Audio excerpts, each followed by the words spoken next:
Hi everyone.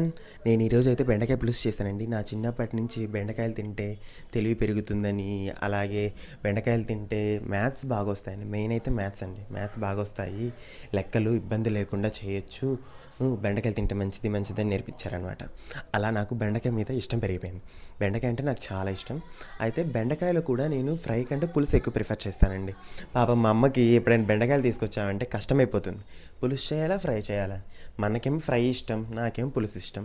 అప్పుడు ఈ రెండిట్లు ఎలా చేయాలనే చెప్పి ఒక డైలమాలో ఒకసారి అది ఒకసారి ఇది, అంటే ఒకసారి పులుసు ఒకసారి ఫ్రై ఇలా చేస్తూ ఉంటారనమాట. పులుసుని మాత్రం బెండకాయ పులుసుని వేడి వేడి అన్నంలో ట్రై చేయండి, చాలా అంటే చాలా బాగుంటుంది. అండ్ సంగటి తినడం అలవాటు ఉండే వాళ్ళైతే సంగట్లో కూడా ట్రై చేయండి. ఆ టేస్ట్ కూడా ఇంకో కొత్త రకమైన టేస్ట్ అనమాట, కాస్త డిఫరెంట్ అనమాట. అండ్ నేను ఇక్కడ కొంచెం శనగపిండి వాటర్ వేస్తానండి. ఎలా అంటే కొంచెం శనగపిండిని తీసుకొని అందులో కాస్త వాటర్ వేసుకొని ఉండలేకుండా కొంచెం కలుపుకొని శనగపిండి వాటర్ వేస్తాను.